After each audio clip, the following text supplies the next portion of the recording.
funding rap musicians, reporting back to the State Department about how the songs were designed to create street protests.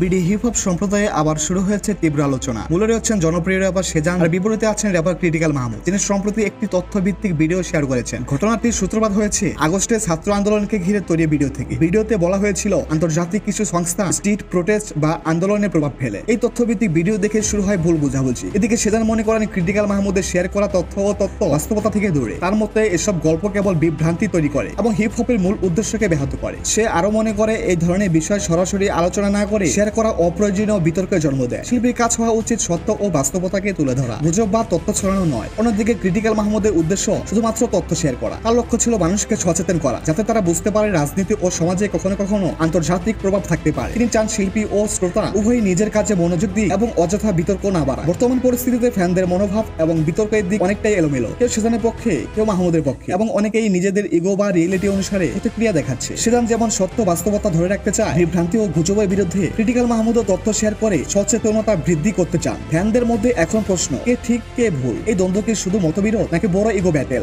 অবশ্যই comment করে জানাবে। আমাদের Facebook পেজটি follow দিয়ে অবশ্যই পাশে থাকবে। ধন্যবাদ সবাইকে।